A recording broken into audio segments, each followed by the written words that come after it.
วันพระวันศีลใหญ่ด้วยเนาะวันสันหบูชาซึ่งตรงกับวันที่1 สิงหาคมปีพุทธศักราช 2566 ซึ่งเรามาเข้าโครงการบทชีธนีเพื่อแม่เดี๋ยวเราจะต้องทำดีเพื่อแม่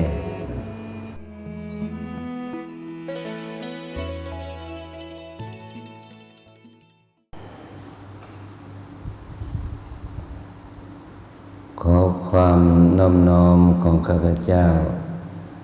จงมีแด่พระรัตนตรัยขอความสุขความสวัสดีจงบังเกิดมีแก่คณะแม่ชีและโยคีศิลจรินีที่เข้าบวชในโครงการทำดีเพื่อแม่ทุกๆคน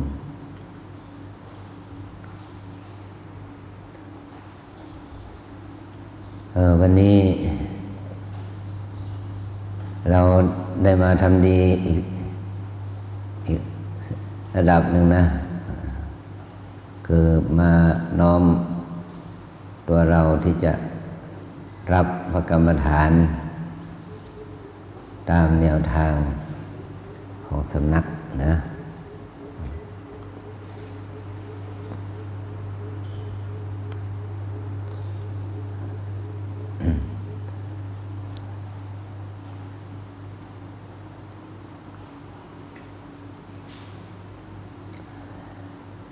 ยานหรือว่ารถเราอะนะมันมีน้ำหนักเรียกว่ามันสามารถรับน้ำหนักบรรทุกได้รถเก่งเนี่ยมันรับน้ำหนักบรรทุกได้กี่พันกิโลเนี่ยนะรถกระบะเนาะมันสามารถรับน้ำหนักบรรทุกได้กี่หมื่นกิโลอะไรเนาะถ้ารถ10 ล้อเนาะมันรับน้ำหนักบรรทุกได้กี่พันกิโลกี่หมื่นกิโลอะไรกี่ตันอะไรเนาะแล้วเองมันเป็นรถกระบะบรรทุกเขามีทองคำแท่งเนาะทั้งหมดสมมุติเนาะ50,000 ตันนี่เนาะ แต่ว่าให้รับใส่เข้าไปทั้งหมดนะ50,000 ตันนะเอาไปเถอะฟรีเนาะรถของเราก็คงจะยางแบนจะคาที่เนาะไปไม่ได้สักตันนะ เรารถคันนี้นะเราจะรับน้ำหนักได้กี่ตันเนี่ย จะรับน้ำหนักได้กี่พันกิโลเลยเนาะกี่หมื่นกิโลเลยเนาะจะรับรัตนะพุทธรัตนะพระธรรมรัตนะพระสังฆรัตนะเนาะซึ่งเป็นรัตนะอันประเสริฐเนี่ยโอ้คุณสาครันตังนะมามิพุทธังคุณสาครันตังที่อาจารย์พูดเมื่อกี้นะหรือนำพวกเราขอกล่าวเข้ามาเมื่อกี้ว่านะมามิพุทธังคุณสาครันตังว่าข้าพเจ้าเนี่ยขอกราบขมาคารวะต่อพระพุทธเจ้านะผู้มีคุณคุณแปลว่าคุณนะมันยิ่งใหญ่ไพศาลเหมือนกับว่าหาประมาณไม่ได้สาครเนี่ยคือมหาสมุทรนะที่มันคุณของพระพุทธเจ้านั้นมันลุ่มลึกยิ่งนะลุ่มลึกยิ่งมันเหมือนกับอะไรนะนักสำรวจที่ลงนั่งเรือดำน้ำสำรวจเรือไททานิกใช่ไหมโอ้โหมันเรือไททานิกมันจมลงไปมันจมลงไม่ใช่เป็นเรือใหญ่เนาะมันก็ลื่นไหลลงไปจนถึงทะเลลึกเนาะลึกมากเลยฉะนั้นใต้น้ำทะเลลึกมันมีความดันอากาศสูงความดันสูงนะแรงดันมันสูงมาก ทั้งให้เรือดำน้ำเนี่ยที่มัน บรรจุคนที่ลงไป5-6 คนนั้นมันรับแรงกดดันไม่ไหวมันถึงกับทั้งบีบระเบิดเนาะเนี่ยคือหมายถึงว่าคุณพระพุทธเจ้าเนี่ยนะแปลว่าเป็นคุณอันยิ่งใหญ่เนาะพระองค์สร้างบารมีที่ว่า4 อสงไขยแสนกับ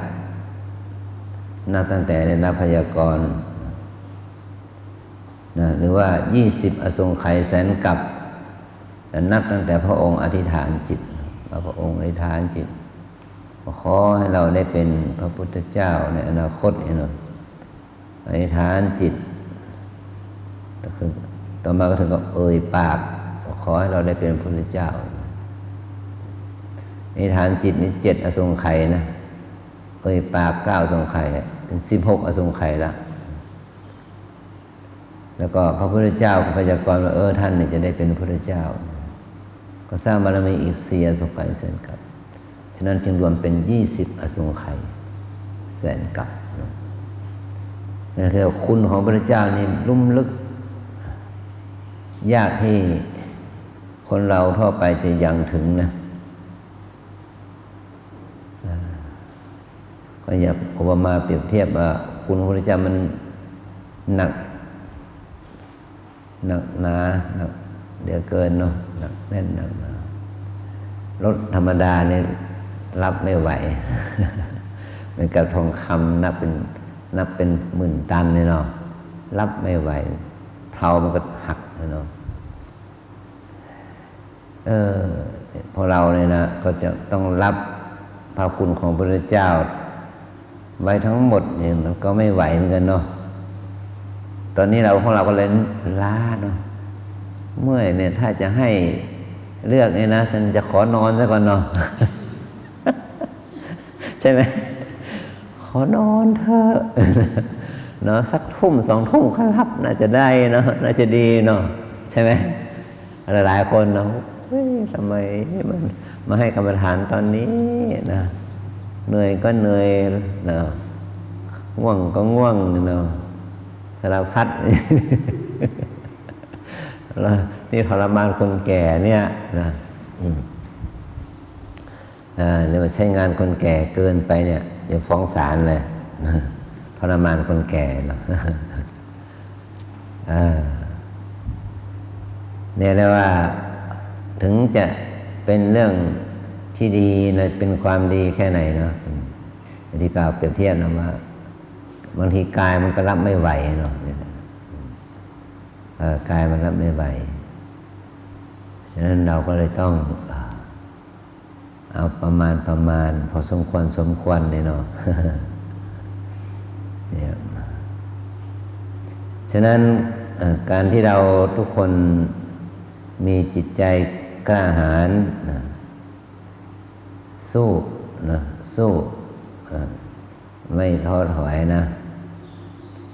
ว่าถ้าคืนช้าไป1 วันมันก็ทำให้เราเสียโอกาสเนาะถ้าคืนช้าไป1 วันเราก็เสียโอกาสละฉะนั้นเอาละนะวันนี้วันพระวันศีลใหญ่ด้วยเนาะวันสันหบูชาซึ่งตรงกับวันที่ 1 สิงหาคมปีพุทธศักราช 2566ซึ่งเรามาเข้าโครงการบทชีธมีเพื่อแม่เนี่ยเราจะต้องทำดีเพื่อแม่ของเราแม่ของชาติแม่ของแผ่นดินนี่เราก็คิดซะว่านี่เราก็เป็นแม่เนาะเป็นเพศแม่แต่บางคนก็เป็นแม่ด้วยเนาะเป็นแม่คนนะให้เป็นแม่คนนะเป็นเพศแม่และเป็นแม่คนรู้ถึงความเป็นแม่ค่าของความเป็นแม่เนาะแม้แต่สัตว์เดรัจฉานช้างม้าโคกระบือเนาะเมื่อมันตกลูกเนาะมันก็จะดิ้นรักษาลูกนะปกป้องคุ้มครองลูกด้วยชีวิตทีเดียวอะไรอย่างเงี้ยนะ อันนี้คือสัญชาตญาณในการรักลูกของตนนะ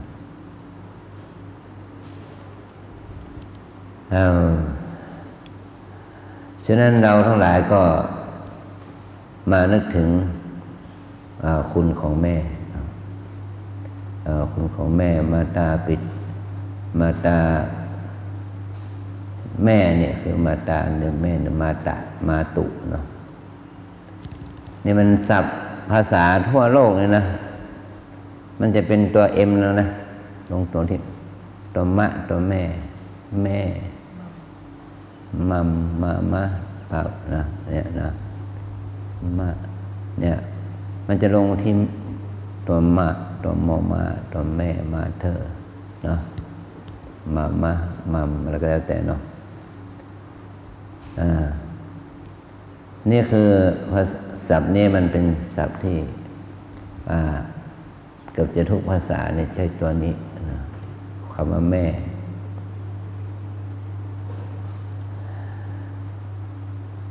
และแม่นั้นก็ที่ว่ามีจิตสัมผัสถึงความรักหรือความหวงความห่วงอะไรที่มีต่อลูกเราเองก็เนาะต้องมาน้อมนึกถึงว่าเราทุกคนเนี่ยมีแม่แต่แม่ของเรานั้นแต่ละคนก็จะไม่เหมือนกันนะจริตนิสัยกิริยาอาการของท่านมันก็เป็นไปตามจริตนิสัยของท่านแต่ว่าเราเองก็น้อมนึกถึงแม่ว่าแม่เป็นอย่างนี้แต่วันนี้เนี่ยเราก็จะมาทำดีเพื่อแม่ว่าถ้าไม่มีท่านเราก็ไม่มีวันนี้เพราะว่าเรามีวันนี้ได้ก็เพราะว่ามีท่านมีแม่ที่เป็นผู้ให้นะผู้ให้ชีวิตแก่เรา อันนี้เรียกว่าเป็นธรรมะแบบ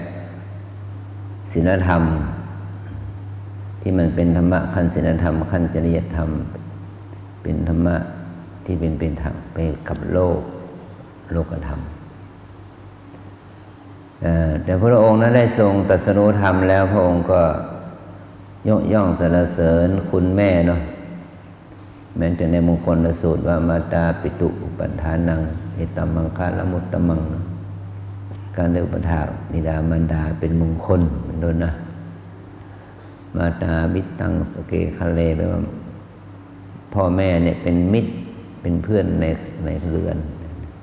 ว่าในเรือนหรือว่าพ่อแม่เนี่ยเป็นบุรพาจารย์เป็นบุรพาจารย์คืออาจารย์คนแรกที่สอนเราแม่นี่พ่อแม่นี่เป็นพรหมของลูกเป็นผู้ที่ทำให้ลูกนี่อบอุ่นนะแต่พระองค์ก็สอนว่าถ้าเราไม่อยากจะทุกข์นะให้ฆ่าแม่ซะเลยฆ่าสิไปฆ่าพ่อฆ่าแม่ให้จะเนาะไม่ได้ดังนั้นก็ไม่พ้นทุกข์นะคำว่าแม่คำว่าพ่อแม่ในที่นี้ไม่ได้หมายถึงพ่อแม่ที่เป็นผู้ให้เนื้อชีวิตนะกิเลสนะกิเลสสองตัวที่พระองค์จัดว่าเป็นแม่เป็นพ่อเรานะพ่อแม่คือเป็นตัวกิเลสผู้ให้รูปให้นามให้สังสาระ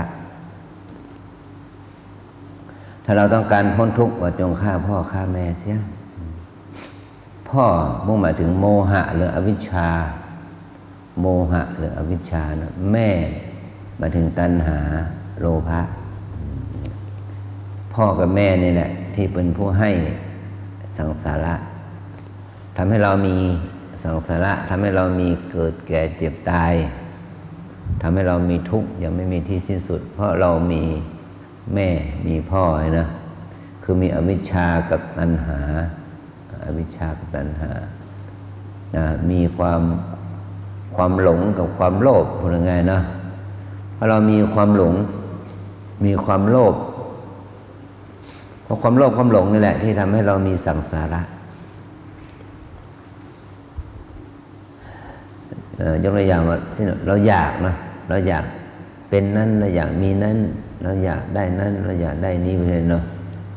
มีความอยากนี่คือโมตัณหาเนาะความอยาก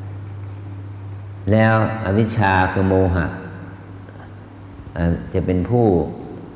ครอบงำจิตใจของเราไม่ให้เห็นโทษในสิ่งที่เราอยากนั้นเราไปอยากในสิ่งที่ก่อให้เกิดโทษเนี่ยเพราะเราคิดว่ามันจะเป็นคุณเป็นประโยชน์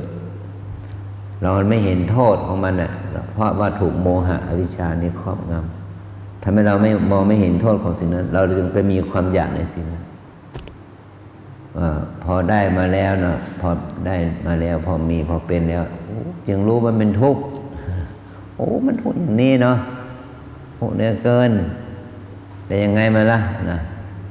มันเป็นไปแล้วเห็นไหมแต่ถ้ารู้อย่างนี้ก็ไม่หรอกเห็นเนาะถ้ารู้อย่างนี้ก็ไม่เอาหรอกไม่มีหรอกไม่เป็นหรอกเห็นไหมก็เป็นอย่างนั้นใช่ไหมเนี่ยเขาเรียกว่าตัวโมหะเนี่ยหรือตัวอวิชชาเนี่ยเป็นตัวครอบงำจิตไม่ให้เราเห็นแจ้งในสิ่งนั้นว่าสิ่งนั้นจะก่อให้เกิดทุกข์แก่เรานะฉะนั้นเราก็เลยต้องมาศึกษาธรรมเนาะที่มันเป็นธรรมะที่มันสูงขึ้นมาอีกระดับหนึ่งนะสูงขึ้นมาอีกระดับหนึ่งเราก็จะเห็นมิติของชีวิตอีกระดับหนึ่ง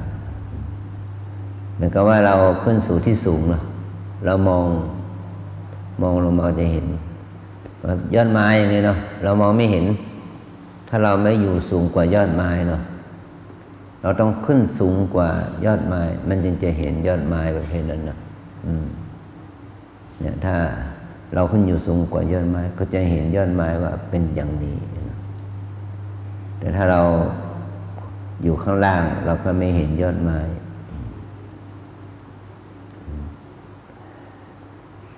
สังเกตไหมว่าถ้าเราขึ้นอยู่ที่สูงนี่เรามองข้างล่างนี่น่ากลัวมันสูงมันเสียวเนาะเพราะเห็นจริงมันเป็นอย่างนี้น่ากลัว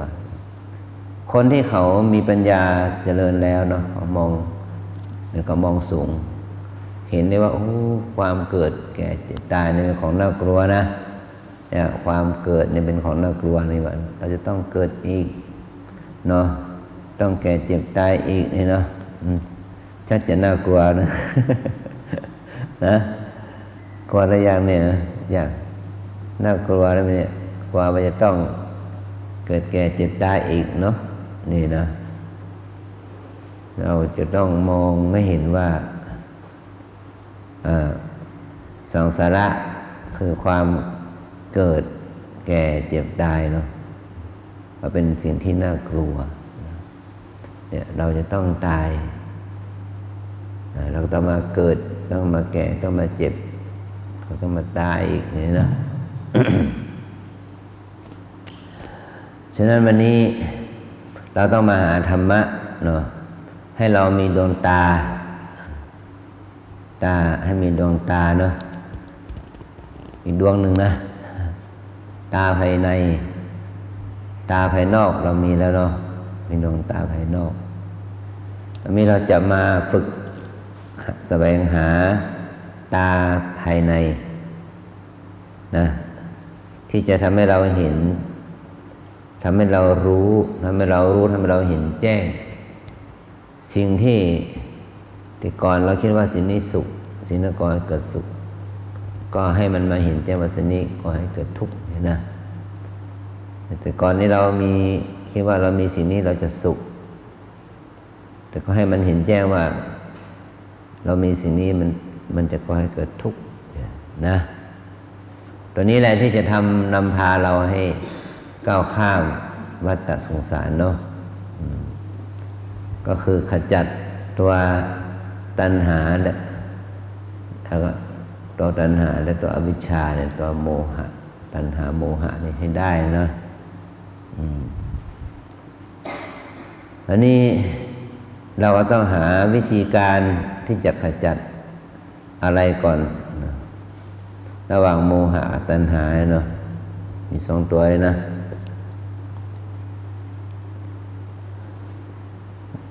จะบอกว่าอะไรก่อนมันก็ไปด้วยกันดีกว่ามั้งเนาะต้องไปด้วยกันมันต้องขจัดคือตัวความโลภกับความหลงความโลภความโกรธความหลงเนี่ยเขาจะมีเขาเรียกว่าเขามีมือมีเท้าของเขาเนี่ยเขามีบริวารนะบริวารของโมหะกับบริวารของโลภะนะโลภะเขาก็มีบริวารนะบริวารเขาเก่งเขาทำงานให้เจ้านายเนาะเหมือนกับเลขาคนเก่งเนาะเลขาคนเก่งนะทำงานให้เจ้านายดีมากเลยเจ้านายเพียงแค่เซ็นผ่า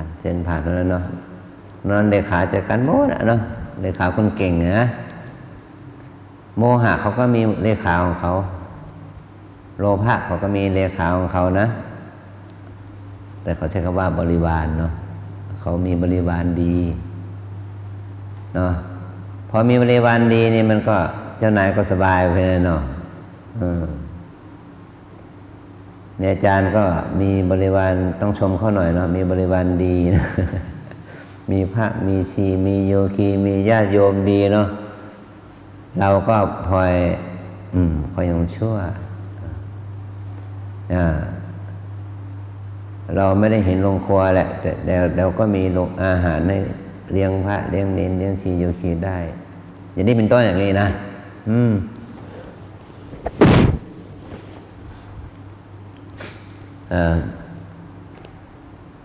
เราไม่เห็นหรอกแทงน้ำประปาถังน้ำประปาเนาะแต่เราก็มีน้ำให้ทุกคนใช้ประเภทนั้นนะเนี่ยเราไม่เห็นหรอกว่าเสาไฟหรือว่าหม้อแปลงไฟอยู่ไหนแต่ว่าเราก็มีไฟให้ทุกคนใช้ประเภทนั้นนะเราไม่ได้ไปทำเองแต่ให้คนอื่นทำได้ก็ไม่ได้หมายความว่าไปหลอกใช้ไม่ใช่ว่าแต่ความจริงแล้วมันถึงว่าสิ่งนั้นมันเป็นบุญที่เขาถนัดแล้วว่าถ้าเขาทำงานถูกต้องกับงานนั้นเขาก็จะทำงานจะมีความสุขและมีความรู้สึกเป็นบวกนะเนี่ยเราไม่ใช่ไปหลอกเขาใช้ไม่ใช่อย่างนั้นเพราะหลอกเขาไม่ได้เนาะเพราะเขาฉลาดเนาะหลอกเขาไม่ได้ต้องชี้ให้เห็นคุณที่เป็นสาระของสิ่งนั้นนะให้เขาเห็นว่าเขาทำอย่างนี้ได้อย่างนี้เป็นต้นนะไม่สามารถที่จะไปหลอกใครได้เพราะทุกคนมีความฉลาดพอเนาะมีปัญญาเมื่อเรากิเลสของทุกคนก็มีบริวารอย่างที่ว่านะโลภะนี่บริวารของโลภะที่เป็นกำลังเนาะสำคัญของโลภะก็คือตัวมิจฉาทิฏฐินะความเห็นผิดหรือว่าความเห็นผิดมิจฉาทิฏฐิบริวารของโลภะคือความเห็นผิดเป็นบริวารเนี่ยแสดงว่าเป็นคนที่มีไอเดียดีมากเนาะไอทิฏฐินี่แบบแปลว่าคือทัศนะความคิดนี่แหละความเห็นเนี่ยเนาะเนี่ยเป็นตัวบริวารของโลภะที่เป็นตัวสำคัญส่วนโมหะอวิชชาก็จะมีบริวารตัวหนึ่งเขาเรียกว่าวิจิกิจฉาแปลว่าสงสัยลังเลใจนี่ตัวสงสัยลังเลใจนี่เป็นบริวารของโมหะบอกให้ไปทำบุญก็มันก็อ้างนั่นอ้างนี่โมหะนี่ตัวนี้แหละบริวารของโมหะนะบอกให้ทำความดีมันก็อ้างโน้นอ้างนี้นะปวดแข้งปวดขานะเจ็บหลังเจ็บไหล่แล้วนะนี่บริวารของโมหะนะบอกให้บอกให้ไปเช้าก็บอกว่ายังเช้าอยู่บอกให้เป็นเย็นก็ค่ำแล้วนะประเภทนั้นเนาะบอกให้ไปกลางวันก็บอกร้อนจัดเนาะบอกให้ไปก่อนข้าวก็บอกว่ายังหิวบอกให้ไปกันหลังทานข้าวเสร็จก็บอกว่าขอนอนก่อนขอเลี้ยงเม็ดข้าว อันนี้ตัวเนี้ยเข้าใจหรือยัง นี่แหละโอ้โหมันฉลาดหาทางเนาะหาทางให้เราไม่ได้ทำความดีไปหมดละนี่นะนี่เขาเรียกว่าโมหะเขาก็มีบริวารของเขานะสงสัยลังเลใจนะโลภะก็มีบริวารคือมิจฉาทิฏฐิเนาะมีความเห็นผิดไม่เชื่อว่ามันจะเป็นบุญไม่เชื่อว่ามันจะเป็นบารมีไม่เชื่อว่ามันจะเป็นความดีไม่เชื่อว่ามันจะเป็นประโยชน์สารพัดไหนพวกนี้นะมันอ้างสารพัดเหมือนกันนะเนี่ยมันไม่เชื่อว่าจะบทเป็นแม่ชีนี่จะดีเนาะไม่เชื่อแล้วก็เลยสงสัยแล้วก็นี่เนาะพอไม่เชื่อก็สงสัยอีกนะเนี่ยฉะนั้นสองตัวนี้ต้องค่อยๆจัดการเข้าไปด้วยกันนะเขาเรียกว่าค่อยขจัดเขาหรือว่าหาทางที่จะให้เขามีบทบาทน้อยลงหน่อยเห็นไหมถ้าเราไม่ให้เขาลดบทบาทนะเขาก็จะนำพาเราไปสู่ทางไม่ดีทางอกุศลทางกิเลสไปเลยนะฉะนั้นเราจะต้องลดบทบาทเขาแล้วเอาอะไรมาทดแทนเนาะนี่แหละเนาะเนี่ยเราจะต้องเอาปัญญามาทดแทนนะเอาสติปัญญามาทดแทนเอาความศรัทธาเอาความเชื่อเอาความเลื่อมใสมาทดแทนนะ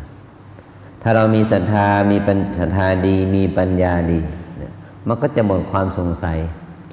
มันก็จะหมดความเห็นผิดรู้ผิดคิดผิดเมื่อมีปัญญาดีมันก็ขจัดความรู้ผิดคิดผิดเห็นผิดไปได้ถ้าเรามีศรัทธาดีมันก็หมดความสงสัยอย่างนั้นนะฉะนั้นเราจะต้องเพิ่มศรัทธาและเพิ่มปัญญาเนาะนี่เราจะต้องเพิ่มปัญญานะเพิ่มศรัทธาให้ดีเราทำยังไงให้ศรัทธาเราเกิดทำยังไงให้ปัญญาเราเจริญล่ะเนาะเนี่ยเราก็ต้องมีเทคนิคหรือมีวิธีการทำให้ศรัทธามันเจริญขึ้นเนาะที่จะทำให้มีปัญญาเจริญขึ้น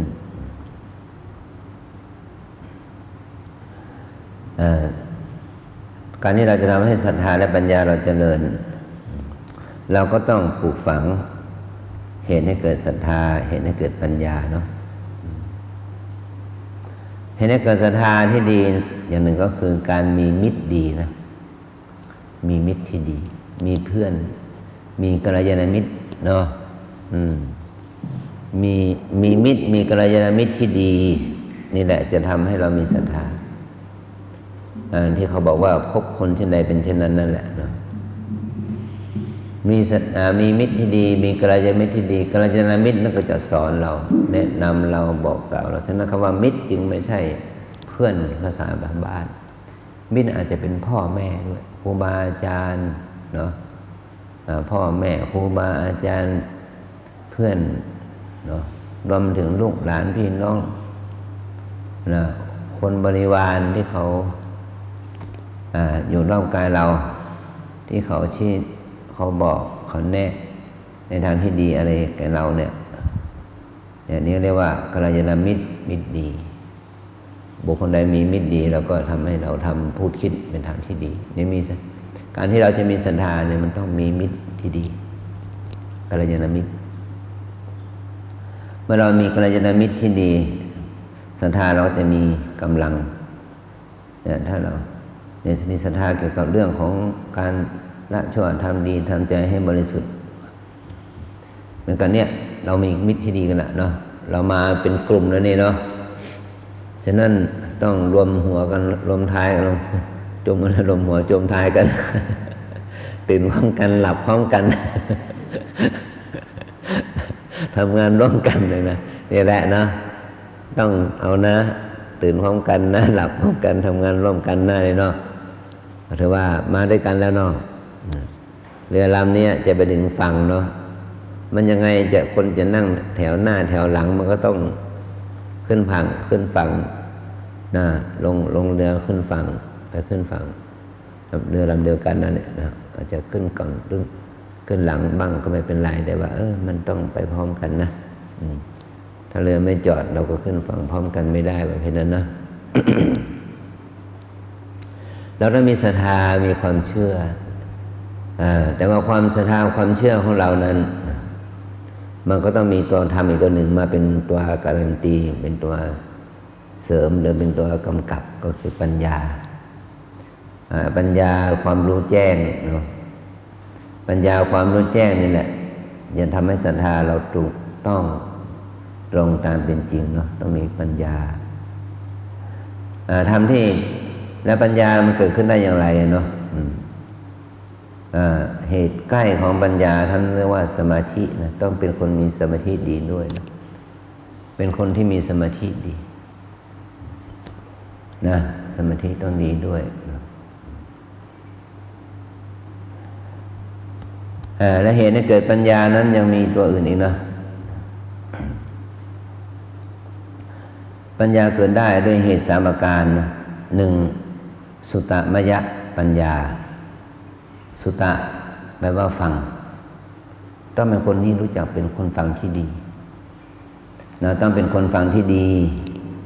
สุตตมยปัญญามีปราชญ์มีบัณฑิตหลายท่านบอกว่าฟังให้มากนะพูดให้น้อยเราจะได้ความรู้นะถ้าพูดมากฟังน้อยความรู้มันจะไม่มีตอนนี้ก็เขาเรียกว่าเป็นผู้ฟังที่ดีเนาะจะทำให้เรามีความรู้ในเรื่องนั้นๆที่เขาพูดมาเราก็ฟังได้ความรู้นี่เขาเรียกว่าความรู้เกิดจากการฟังนะปัญญาเกิดจากการฟังเนาะอันที่2จินตามยปัญญาเนาะ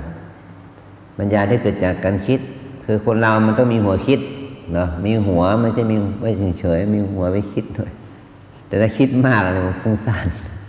ถ้าคิดมากเกินไปเข้าโรงพยาบาลบ้านะต้องคิดแบบมีสติคิดอย่างมีสติคิดอย่างมีสมาธิถ้าเราคิดแบบขาดสติสมาธิมันก็คิดแบบฟุ้งซ่านคิดแบบแบบฟุ้งซ่านไปหมดไม่มีขอบเขตนะมันก็กลายเป็นวิกลจริตฉะนั้นเราจะต้องคิดอย่างมีสติสัมปชัญญะคิดอย่างมีเหตุมีผลด้วยมันจึงกลายเป็นนักคิดนะนักคิดนักเขียนนักจินตนาการนักสร้างสรรค์คนที่มีจินตนาการสร้างสรรค์ดีๆนะ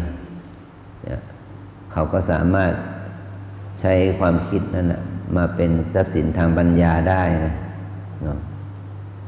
บางคนจินตนาการคิดเรื่องนี้จนร่ำรวยเป็นมหาเศรษฐีเพราะขายความคิด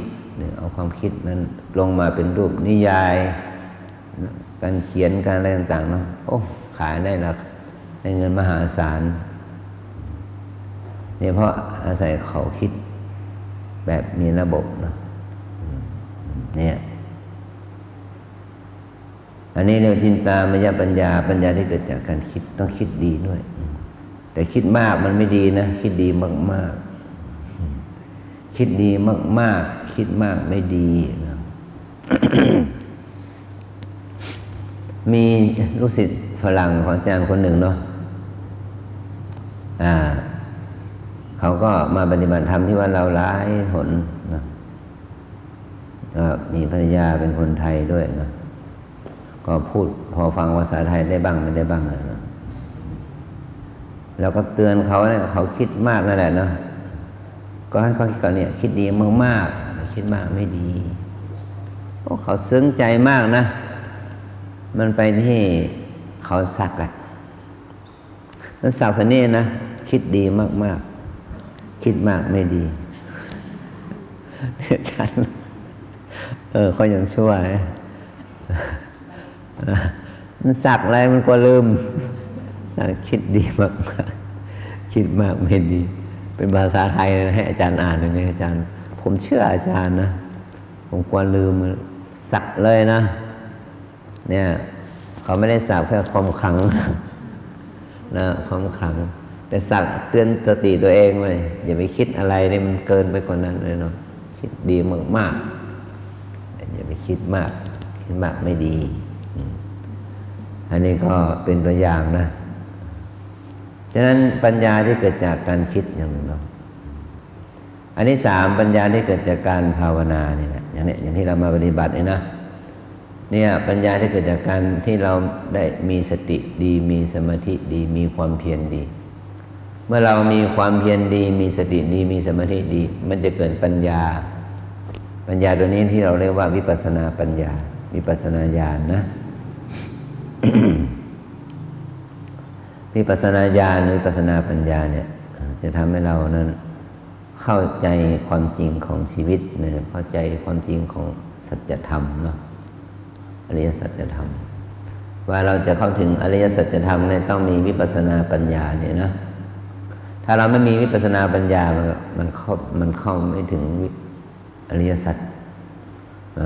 มันเข้าไม่ถึงอริยสัจธรรมนั่นแหละนะฉะนั้นเราจะต้องพัฒนาปัญญาตัวนี้วิปัสสนาปัญญาวิปัสสนาปัญญาจะเกิดได้ต้องอาศัยการปฏิบัติอย่างนี้แหละนะเจริญภาวนาปัญญาเกิดจากการฟังปัญญาเกิดจากการคิดปัญญาเกิดจากการภาวนาตอนเจริญภาวนานั้นมันจึงจะเกิดปัญญาเนี่ยเนาะเนี่ยดังนั้นเรามาปฏิบัติแล้วต้องมาพัฒนาทั้งปัญญาที่เกิดจากการฟังปัญญาที่เกิดจากการคิดนะครับปัญญาที่เกิดจากการภาวนาเนาะถ้าเราไม่เน้นการคิดเน้นการฟังและการภาวนาเลยได้ไหมก็ได้นะได้ฟังแล้วก็เอาไปภาวนาเลยเพราะว่าความคิดนี้มันผ่านการพิสูจน์มาแล้วก็คือพระพุทธเจ้าเนี่ยเป็นปัญญาที่เกิดจากการคิดพระพุทธเจ้าเพราะไม่มีใครสอนเนี่ยเพราะพระองค์ไม่มีใครสอนเนี่ยแต่พระองค์ได้เห็นได้ยินแล้วพระองค์นำมาคิดแล้วก็เอาไปปฏิบัติฉะนั้นการตรัสรู้ของพระพุทธเจ้านี่มาจากพื้นฐานปัญญาที่เกิดจากการคิดแต่พวกเรานี่เพียงแค่ปัญญาที่เกิดจากการฟังแล้วก็เอาไปปฏิบัติได้เลยเพราะว่าสูตรนี้ทฤษฎีนี้กฎนี้มันผ่านการทดสอบมาแล้วจากพระอรหันต์เจ้าทั้งหลายจากพระพุทธเจ้าและจากพระอรหันต์เจ้ามามากกว่า 2,600 ปีละเพียงแค่เราเอาไปใช้เลยฟังแล้วก็เอาไปใช้เนาะคือว่าคิดให้น้อยทำให้มากนะคิดดีมากๆคิดมากไม่ดีนะฟังให้น้อยคิดให้น้อยเนาะแต่ทำให้มากภาวนาให้มากคิดให้น้อยภาวนาให้มากแต่มันต้องคิดอยู่หมายความว่าต้องแต่เวลาคิดจะต้องคิดอย่างมีปัญญามีระบบมีนะมีศรัทธาในทางที่ดีนะไม่ใช่ว่าไม่คิดเป็นไปไม่ได้ที่จะไม่คิดเนาะคิดแต่ว่าคิดอยู่ในกรอบแล้วมันจึงจะทำให้เราเกิดปัญญาเนาะตอนนี้มันมีปัญหาว่าเรามีอุปนิสัยเนาะแบบไหนล่ะเนาะมีอุปนิสัยอย่างในการฟังในการคิดในการทำในการกี่มากน้อยในเรื่องนั้นๆเนาะตัวนี้แหละเนาะถ้าเรามาพิจารณาตัวเองว่าเรายังมีอุปนิสัยในเรื่องนี้น้อยเนี่ยเราก็ต้องบักบั่นภาคเพียรปฏิบัติบ่อยๆขึ้นนะเนี่ยเพราะว่าเรายังมีอุปนิสัยในสิ่งนี้ในทางนี้มันไม่มากเราก็ต้องสะสมเนาะสะสมจนให้มันเคยชินเนี่ยนะมันจึงกลายเป็นเขาเรียกเป็นนิสัยทำให้มันได้อย่างต่อเนื่องนะให้มันเป็นนิสัยได้อย่างต่อเนื่องเลยเท่าไหร่ก็ยิ่งดีเท่านั้นนะอันนี้มีความสำคัญมากคือสร้างนิสัย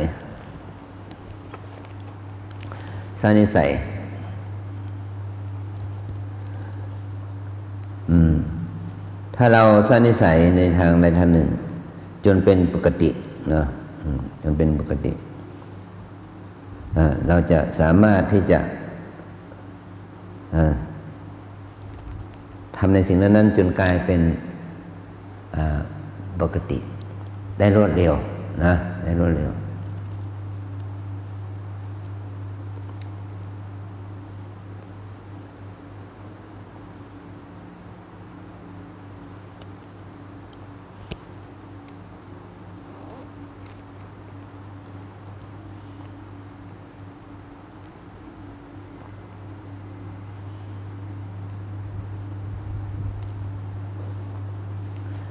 ปัญญา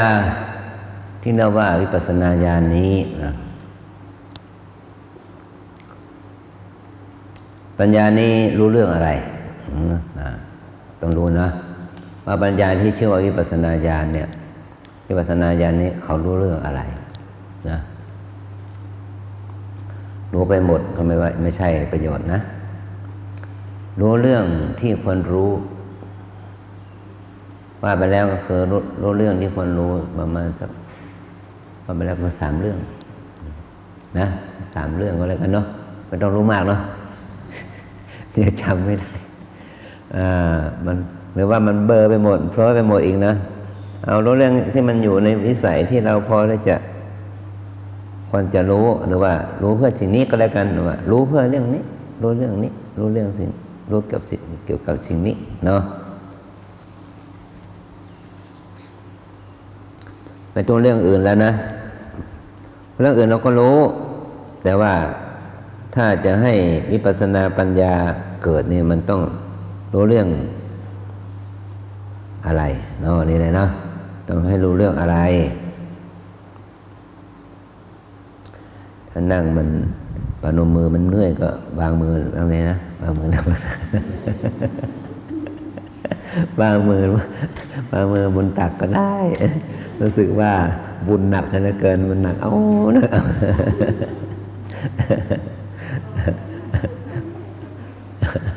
นะ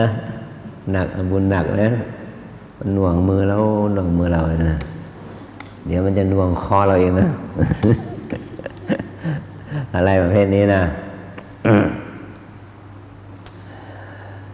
ปัญญาให้มันรู้อะไรที่มันจะได้ประโยชน์นะจะมีประโยชน์ว่าปัญญาให้เรารู้เรื่องกายกับใจเนาะให้เรารู้เรื่องกายกับใจนะไม่ต้องไปรู้เรื่องอื่นนะรู้เรื่องกายกับใจหรือรู้เรื่องรูปกับนามนะรู้เรื่องรูปนามรู้เรื่องกายใจกายใจที่กำลังปรากฏอยู่เฉพาะหน้านี่แหละนะที่เป็นปัจจุบันนะกายใจที่เป็นปัจจุบันกายใจที่กำลังปรากฏอยู่เฉพาะหน้านี่แหละนะรู้เรื่องกายก็รู้เรื่องใจที่กำลังปรากฏอยู่เฉพาะหน้านี้รู้เรื่องกายเรื่องใจเพราะกายใจนี่แหละที่ทำให้มีสมมุติขึ้นมาเนาะว่าเป็นคนเป็นสัตว์เป็นชายเป็นหญิงเป็นนั่นเป็นนี่เนาะเพราะสิ่งนี้คือสรุปแล้วมันก็คือกายกับใจนั่นเองนะกายกับใจเรารู้เรื่องกายกับเรื่องใจเท่านั้นนะว่าตัวเราเนี่ยสรุปแล้วทั้งหมดเนี่ยจะเป็นใครก็ตามแต่มันมีแค่ธรรมะ2 อย่างเนาะคือกายกับใจหรือเรียกอีกอย่างหนึ่งว่ารูปกับนามเนาะรูปนามกายใจมีกายกับใจเป็นหญิงก็มีกายกับใจเป็นชายกับกายกับใจเนาะไม่ว่าชายหรือหญิงก็มีกายกับมีใจเนี่ยเป็นองค์ประกอบนะเมื่อกายใจนี้ทำงานด้วยกันอยู่ก็เรียกมีชีวิตอยู่เนาะเมื่อมีชีวิตอยู่เราจึงเรียกว่าเป็นคนเป็นสัตว์เป็นหญิงเป็นชายเป็นพ่อเป็นแม่เป็นลุงป้าน้าอาเป็นพระเป็นโยมเลยเนาะจะเรียกอะไรก็ได้สารพัดอย่างแหละแต่สรุปแล้วมันก็มีสภาพที่ลงตัวมันก็คือกายกับใจรูปกับนามเนาะภาษาพระเรียกว่ารูปกับนามพอเติมคำว่าธรรมเนาะก็เลยเป็นรูปธรรมนามธรรมเนาะมีรูปธรรมกับนามธรรมเรียกว่ากายกับใจหรือว่ารูปธรรมกับนามธรรมเท่านั้นนะไม่มีอะไรมากไปกว่ากายกับใจหรือรูปธรรมกับนามธรรมนี่นะอันนี้คือเราจะเอาปัญญาหรือว่าเอาสติเอาสมาธิเอาความเพียรมาศึกษากายกับใจศึกษากายกับใจที่เป็นไปในปัจจุบันขณะเนี่ยการนั่งอยู่เดินอยู่ยืนอยู่นอนอยู่กินอยู่หลับอยู่ตื่นอยู่นี่นะเขาเรียกว่าอยู่ไม่ต้อง ไปศึกษาในวิสัยที่มันไปไกลเนาะไม่ต้องนั่งเรือนั่งรถไปศึกษาเนาะแต่ตอนนี้เรานั่งเรือนั่งรถมาศึกษา เรื่องกายกับใจนะต้องสละเวลามาเนาะทิ้งลูกทิ้งหลานทิ้งครอบครัวการงานมาศึกษาเรื่องนี้นะเรื่องกายกับใจเนาะเรื่องรูปกับนามเรื่องกายกับใจที่เป็นปัจจุบันขณะเดี๋ยวนี้ขณะนี้เดี๋ยวนี้นะขณะนี้เดี๋ยวนี้ไม่ใช่อย่างอื่นเนาะไม่ใช่อย่างอื่นขณะนี้เดี๋ยวนี้นะศึกษาเพื่อให้เรารู้กายกับใจนะให้รู้สึกให้มันเป็นรู้แล้วว่ามันเป็นกายรู้แล้วมันเป็นใจเนาะที่เราเคยยึดถือว่าเป็นนั้นเป็นนี้เป็นชายเป็นหญิงเป็นคนเป็นสัตว์นั้นนี้อันนั้นเป็นเรื่องของสมมุติเรียกขานมันไปเนาะตามสภาพของเขาตามอารมณ์ของเขาที่เราจะเรียกขานนะเนี่ยฉะนั้นเราคนนี้ก็มีธรรมะเนี่ยคือรูปธรรมกับนามธรรมที่มีกายกับใจนี่เท่านั้นนะไม่มีอะไรนอกไปคนนั้นต่อมาเราก็ศึกษากายใจนี้เมื่อเราศึกษากายใจนี้ข้างแล้วข้างเล่าเนาะข้างแล้วข้างเล่าดูกายดูใจข้างแล้วข้างเล่าดูสังเกตดูเพื่อให้เราได้รู้จักว่ากายที่กำลังเกิดขึ้นนั้นมันเกิดขึ้นมาด้วยเหตุใดมันดับไปด้วยเหตุใดใจนี่มันเกิดขึ้นมาด้วยเหตุใดมันดับไปด้วยเหตุใดนะสังเกตด้วยเนาะเนี่ยเหมือนกับว่าเสียงกระทบหูเกิดกันได้ยินอย่างนี้เนาะเนี่ยมันเกิดขึ้นมาเพราะได้อย่างไรถึงได้ยินทำไมมันถึงได้ยินเนาะอย่างนี้เป็นต้นนะเนี่ยก็สังเกตดูนะมีกายใจแล้วมันเหตุของมันทำไมกายจึงเกิดขึ้นอย่างนี้ใจจึงเกิดขึ้นอย่างนี้นะดูกายดูใจแล้วก็ดูเหตุว่ามันเกิดขึ้นอย่างไรมันดับลงไปอย่างไรดูอาการของกายของใจนะว่ากายมันเกิดอย่างนี้ดับอย่างนี้นะใจมันเกิดอย่างนี้ดับอย่างนี้นะก็ว่าเรานั่งแล้วมันปวดอย่างนี้เนาะมันปวดเนี่ยเวทนามันเกิดสังกำหนดแล้วปวดเนาะเจ็บเนาะหรือชาน้อยเนาะเวลามีสติกำหนดดูอาการของเวทนานั้นนะเวทนามันเกิดอย่างนี้มันตั้งอยู่อย่างนี้มันผ่อนคลายไปอย่างนี้มันหายไปอย่างนี้อันนี้เป็นต้นนะเมื่อเราดูเหตุดูปัจจัยของกายใจนี้อย่างนี้นะอย่างต่อเนื่องบ่อยๆเราก็จะเห็นกายใจนี้ว่าเป็นสิ่งที่อยู่ในกฎสามประการเลยนะกฎไตรลักษณ์อนิจจังทุกขังอนัตตาเนี่ยก็ศึกษาให้เราเข้าใจว่าทุกสรรพสิ่งไม่ว่าจะเป็นกายเป็นใจเนาะเมื่อมันเกิดขึ้นด้วยเหตุมันดับไปเมื่อเหตุดับนะผลนี้เกิดจากเหตุเมื่อเหตุดับผลก็ดับก็ทำให้เราเข้าใจเรื่องอนิจจังเราเนี่ยมันไม่เที่ยงเนาะทุกอย่างตกอยู่ในกฎสามประการคืออนิจจธรรมทุกขธรรมอนัตตธรรมอนิจจังทุกขังอนัตตาเห็นไหมมันเป็นไปตามกฎแห่งธรรมชาติคือความเป็นอนิจจังทุกขังอนัตตาเนี่ยเขาเรียกว่าสรรพสิ่งย่อมอยู่ในฐานะนี้นะเนี่ยปัญญาเห็นแจ้งก็เห็นแจ้งในเรื่องนี้นะเห็นแจ้งว่าทุกสรรพสิ่งเป็นอนิจจังทุกขังอนัตตาเนาะทุกสรรพสิ่งที่เราเรียกขานกันนั้นก็ที่แท้มันก็คือกายกับใจหรือรูปกับนามเนาะส่วนสมมุตินั้นมันก็เรียกขานไปตามนั้นนะเป็นคนแบบไหนเป็นชายแบบไหนเป็นหญิงแบบไหนก็ขยายไปเยอะแยะนะมีตำแหน่งฐานะหน้าที่สารพัดอย่างเนาะก็แยกกันไปตามเหตุเราก็เรียกว่าแล้วก็เคารพกันโดยสมมุติหรือว่ายอมรับกันโดยสมมุตินะตามฐานะของสมมุติสัจจะสัจจะนะความจริงมีสองอย่างคือสมมุติสัจจะความจริงโดยสมมุติ กับปรมัตถสัจจะความจริงแท้เนาะความจริงแท้ก็คือปรมัตถสัจจะเป็นความจริงแท้สมมุติสัจจะความจริงโดยสมมุติความจริงในสมมุติแล้วก็เคารพกันหรือว่าทำหน้าที่โดยสมมุติตามฐานะแห่งสมมุติแต่ถ้าเป็นปรมัตถสัจจะก็คือความจริงที่มันก้าวข้ามสมมุติมันไม่สามารถที่จะเป็นไปตามสมมุตินั้นได้มันจะต้องเป็นไปตามเหตุของมันเช่นเวลาเราเขียนคำว่าอะไรเนาะขอให้ไปสู่สุคติขอให้ไปสู่ที่ชอบเนาะแต่คนตายนะมันไม่ได้เป็นอย่างที่เราเขียนนะมันก็ไปตามกรรมเขาอย่างนี้นะขอให้คนไปสู่ที่ชอบเรามุ่งหมายถึงไปสู่สวรรค์นู่นมันไปสู่ที่ชอบนะไปไหนก็ไม่รู้นะพอมันชอบกินเหล้าเมายามันชอบเพราะไปชอบเล่นการพนันขันต่อยเนาะมันก็ไปทางอบายเลยเพราะเขาชอบทางนั้นอะไรอย่างนี้เป็นต้นนะฉะนั้นเวลาเราปฏิบัติเราต้องยอมรับความเป็นจริงเลยนะปวดเนาะเจ็บเนาะทุกข์น้อยนะก็กำหนดดูมันดูทุกข์ดูปวดดูเจ็บนั่นแหละนะ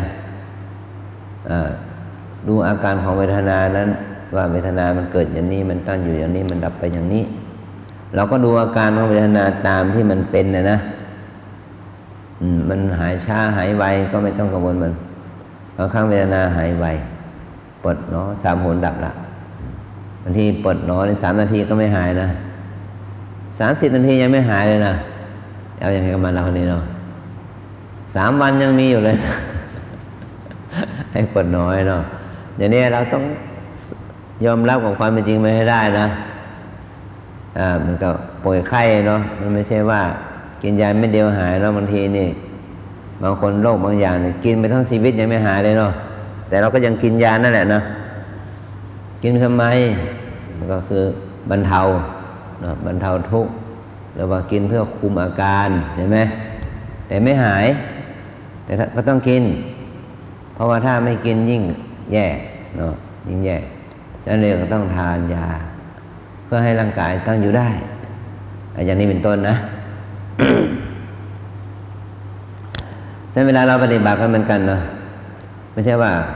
พอกำหนดอะไรไม่ได้มันไม่เป็นดั่งใจแล้วก็เลิกไม่เอาละไม่เห็นมีอะไรดีขึ้นอะไรไม่ได้นะเพราะว่าสภาวะจิตหรือสภาวะอารมณ์บางอย่างเนี่ยมันไม่ได้หายอย่างที่ใจคิดนะมันไม่ได้ดับไปรวดเร็วอย่างที่ใจคิดนะมันนานทีนะเป็นนานก็มีฉะนั้นต้องมีสติรู้เนาะแต่เมื่อเราได้มีโอกาสปฏิบัติแล้วเนาะเราเห็นสัจธรรมแล้วนะเห็นเพื่อรู้อันนั้นเราแตกนะเห็นเพื่อรู้ดูเห็นเพื่อรู้ตามอาการที่มันเป็นอย่างหนึ่งนะ2 มาอย่างเมื่อเราเห็นเรารู้แล้วเห็นเพื่อละ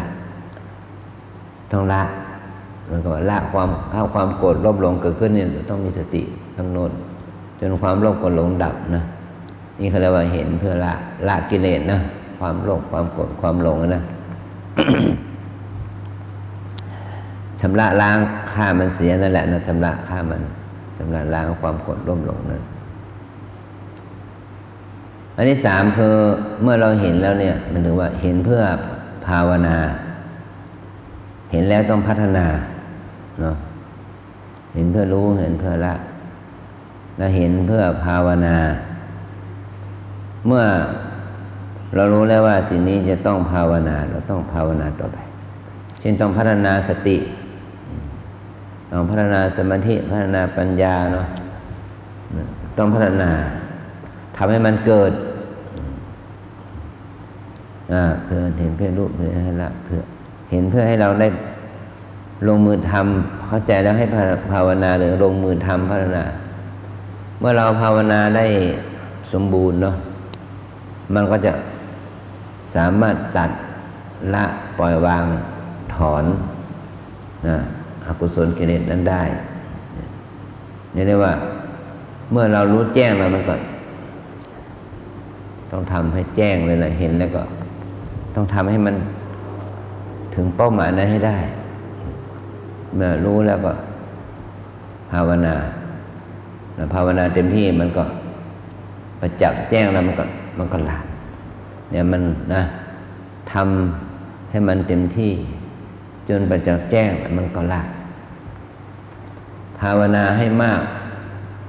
คือให้รู้ให้ชัดเนาะรู้ให้แจ้งรู้ให้ชัดภาวนาให้มากเมื่อรู้ให้แจ้งรู้ให้ชัดภาวนาได้มากได้ชัดเจนเนี่ยมันก็ละได้มันก็เข้าถึงเป้าหมายเป็นที่สุดได้นะมันก็ตกอยู่ในธรรมชาติที่เรียกว่าอริยสัจสี่นะเราต้องรู้เรื่องทุกข์นะเนี่ยทุกข์เนี่ยอย่างตัวเราเนาะกายใจเนี่ยมันเป็นตัวทุกข์มันเป็นสภาวะทุกข์นะไม่ใช่เราทุกข์นะกายใจเป็นทุกข์เนาะกายใจนี่เป็นทุกข์ไม่ใช่เรานะกายใจคือขันธ์ห้าหรือรูปนามนี่แหละเป็นตัวทุกข์เนี่ยเหตุแห่งทุกข์ก็ไม่ใช่อะไรเลยก็คือกิเลสตัณหาอวิชชาตัณหานี่คือเหตุแห่งทุกข์เราจะดับทุกข์ได้อย่างไรเราต้องดับที่กิเลสตัณหาดับอวิชชาตัณหาเนาะเราจะต้องเวลาเราต้องการดับทุกข์เราต้องดับที่ตัวกิเลสตัณหาแล้วกิเลสตัณหามันจะดับได้ยังไงต้องพัฒนามรรคคือปัญญาศีลสมาธิเนี่ยเราต้องพัฒนาปัญญาศีลสมาธิ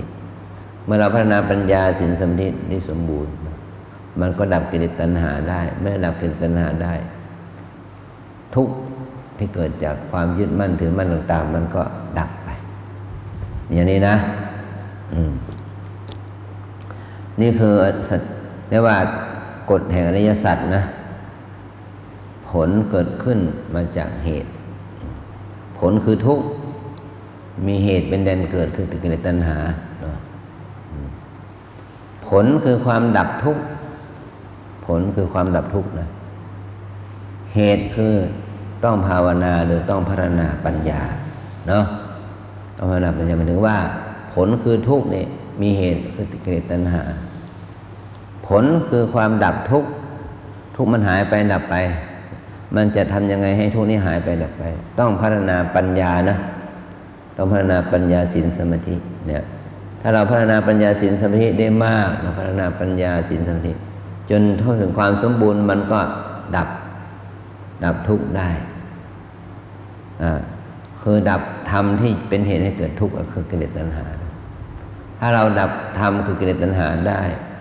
เหตุมันดับผลมันก็ไม่ทุกข์เพราะว่าตัวกิเลสตัณหานั้นมันดับไปอย่างนี้นะ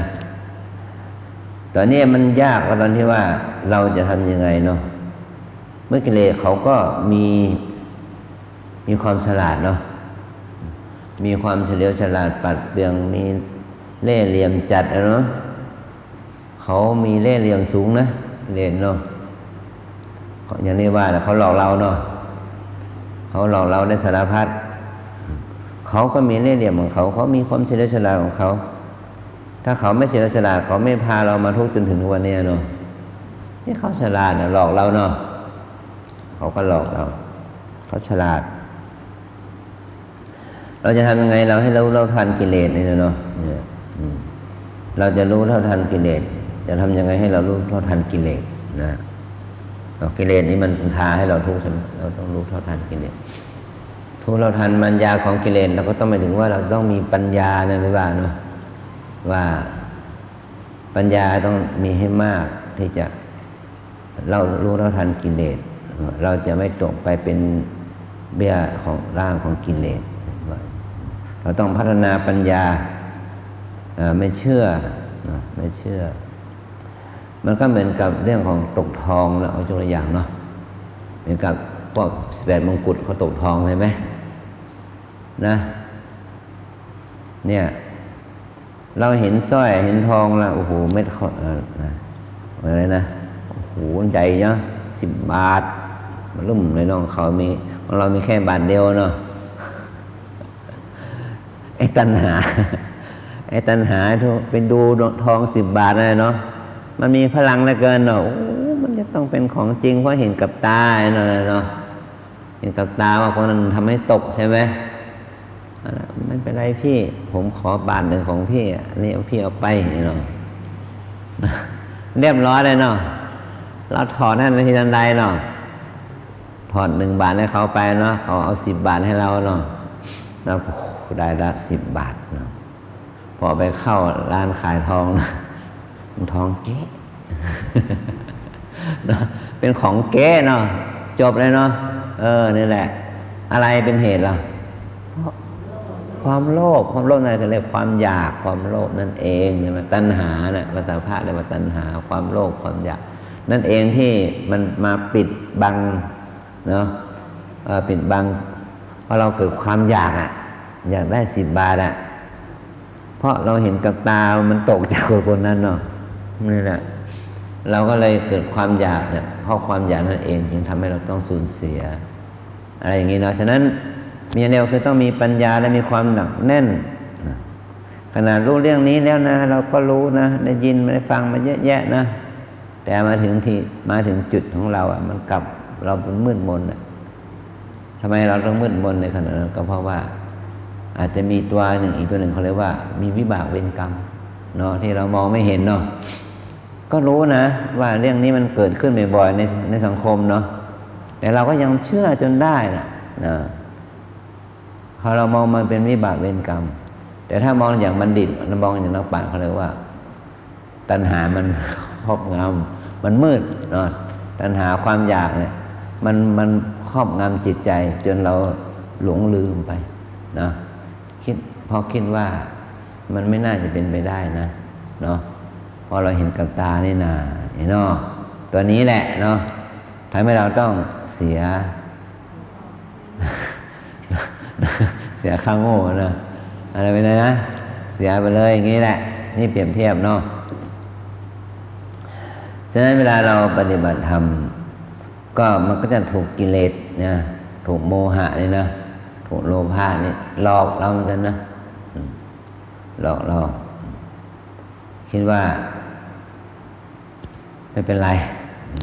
ชาติหน้ายังมีนะ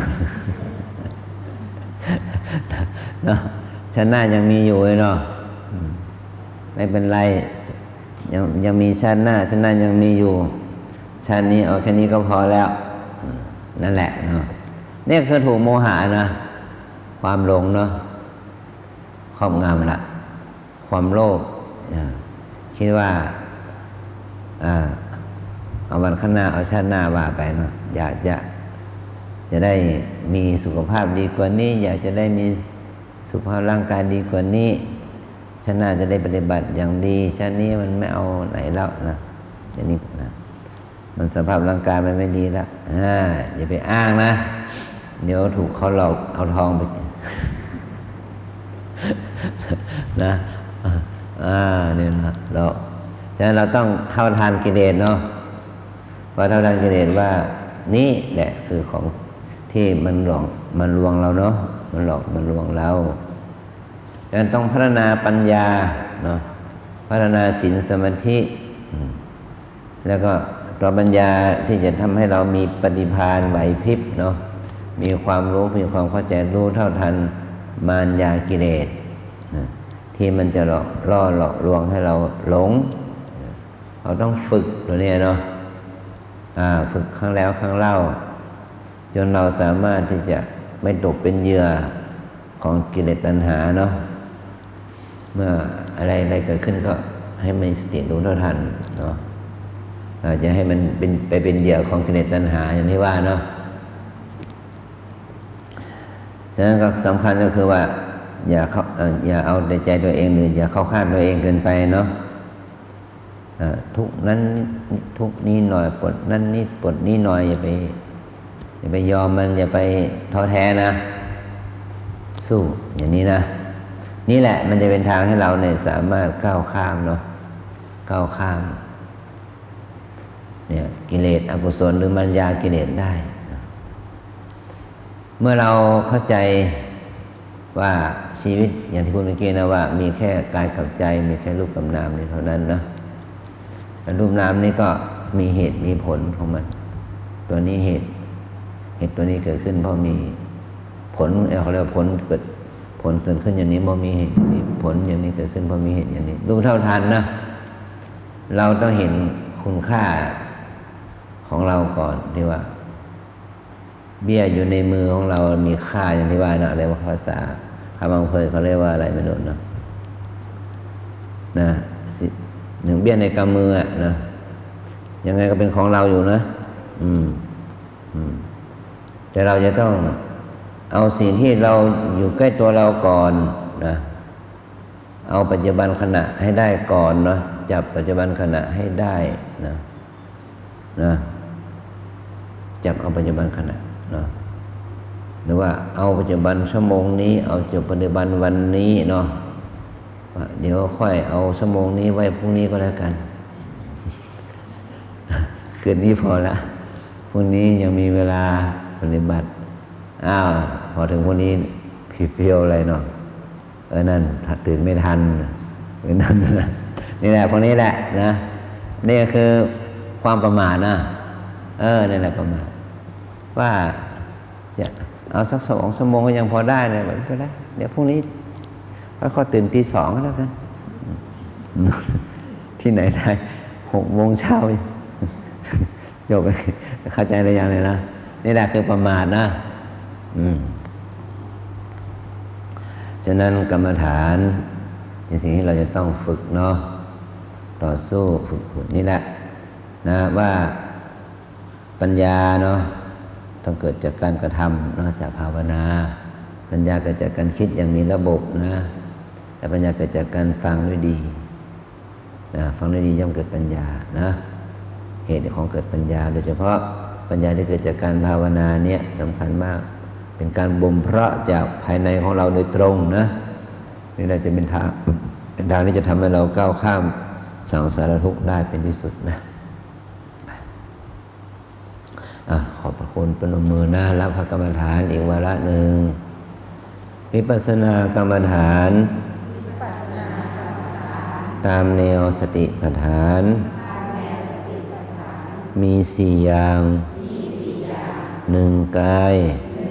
2 เวทนา 3 จิต